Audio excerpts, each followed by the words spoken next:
Here is question number 7 on linear relations, where we are trying to explore situations where a line can be represented by ax plus by equals to c.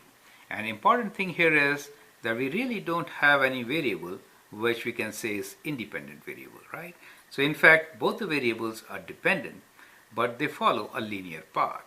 And let's solve this as we did the previous ones. I'll appreciate that you do this question on your own. So I'll provide little help to you here, and you need to answer rest of the questions. It is more or less on the same lines of previous questions. Question number 7. Tom has 2 part-time jobs. He earns $8 per hour working at a store and $10 per hour delivering pizza. Find at least 4 combinations of time at each job that will earn him $2.50. That is part A. $2.40. Part B is, so part A is find at least 4 combinations of job. Part A is find at least 4 combinations of time at which Part A is find at least 4 combinations of time at each job that will earn him $2.40.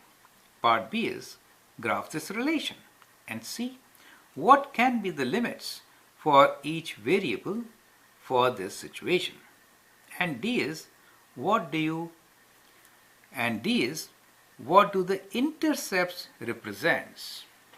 So there are quite a few new things which we'll touch upon. So first and foremost, define your variables. Second, write down an equation. Third, make table of values. Fourth, plot the graph. And fifth, answer rest of the questions, right? So these are going to be our steps to solve this question. So let's start with defining variables. We say Tom has 2 part-time jobs. He earns $8 per hour working at store and $10 per hour delivering pizza. So let's say that the variables are S and P. And what does S signify? S signifies time of work at store, right? And P will be time of work at pizza delivery, right? So let me write pizza delivery. So these are my 2 variables. Now how to write the equation? Now he earns $8 per hour working at store. So if S is the time worked in store, then the money earned will be 8 times S, correct? So we'll get 8 times S for working for S number of hours in the store. And if P is the delivery time, pizza delivery time, then the amount earned will be 10 times P. So add 10 times P to it. So that is how we get one part of the equation, right? So that combination gives us the earning capacity of Tom, right? Now let's look into part A. Find at least 4 combinations of time at each job that will earn him $240. That means this earning we want to limit to $240. That is what we mean, right? So what could that be? Now there could be many different hours. Tom could work all the time in store and earn $240, or just delivering pizza and earn $240, or sometime here and sometime there. So there are many combinations. To draw a graph, what we should look for is 2 critical points, and these are what we call time when S is 0, that means working only for delivering pizza, and when P is 0, that is working only at the store. Those are good points to work with. So we'll make a table of values, and since I'm running out of space, I'll kind of make a horizontal table of values like this. going row wise. So I say let this be the time spent at the store and this be the time spent delivering pizza. Now if I say that store time is 0, that means 100% working for delivering pizza. In that case, P should be how much? If this is 0, then 10P equals to 240. P is 240 divided by 10, which will be 24. So we get 24 and all the units are in hours. So let's write hours here, right? All units are in hours.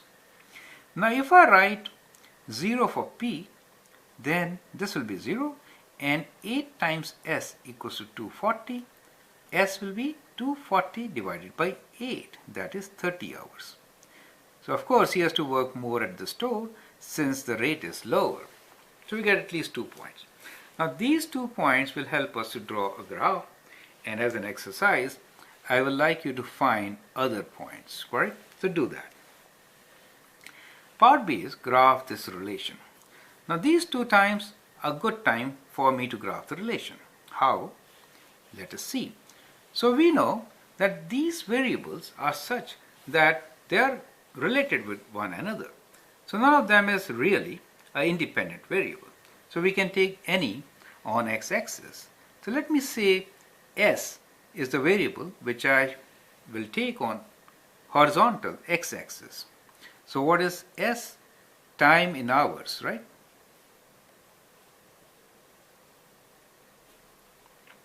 At store. So this is what I'm taking along the horizontal x-axis, and similarly I will take time in hours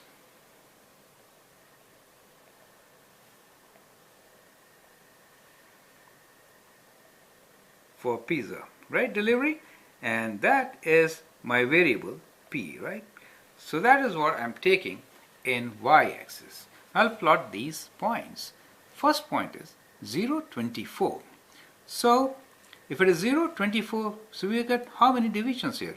1, 2, 3, 4, 5, 6, 7, 8, 9, 10, 11, 12. Of course not 24. So I'll count each as 2 and I'll say this is my 24. And each division for me is 2 units. Do you see that? So I'll choose 2 for each. Is that a good choice? Do I have 15 here? Because I need to plot 30. Let's count. 1, 2, 3, 4, 5, 6, 7, 8, 9, 10, 11, 12, 13, 14, just 15. So we'll go with that, right? So each side we have taken 2. Now we got this 0 and 24. That is when S is 0, P is 24. Now let's plot this one. That is S is 30 when P is 0. So we just count it. It is this point, right? So 2, 4, 6, 8, 10, 12, 14, 16, 18, 20, 22, 24, 26, 28 and 30. So when we get these 2 points, then we can always connect them and get a line. So I'm going to connect it. Now should I be connecting them or drawing dots in between? That's a big question.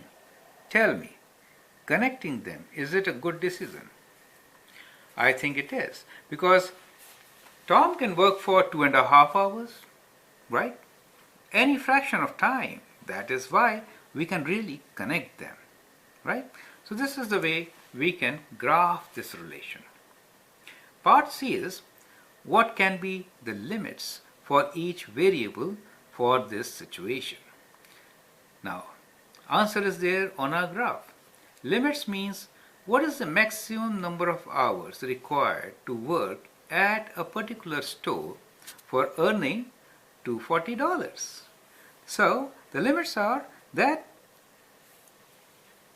P, that is time of work at the store pizza delivery, will be from 0 to maximum of 24 hours, right? So that is how we can write. It is between 0 to 24 hours. And for working at store, it is between 0 to 30 hours. Correct? So what can be the limits for each variable? So limit is less than 24 hours at pizza delivery and less than 30 hours at the store. So that is how we get the limits. Part D is, what do the intercepts represent? So what are the intercepts? So we have two intercepts here, correct? One is, we'll call this as which intercept? P-intercept. We'll call this as P-intercept. So name of the intercept comes from the variable defined. Do you understand? That is kind of important for you to understand. And this one will be S-intercept. Since the variable is S, so what do they signify? The intercepts signify, as you have seen, that if a person is working only at one store and not at the other, right? It is earning $240 by working only at the given store. S-intercept working only at store. P-intercept working only delivery pizza. That is what it signifies. I hope you understand and appreciate so many concepts which we dealt with in this question. I'd like you to fill up this table and also pick up some values from the graph and check with the equation how correct we are. And with this, we come to a close end to this series. 3 more questions to go. Try to do them on your own. Thanks and all the best.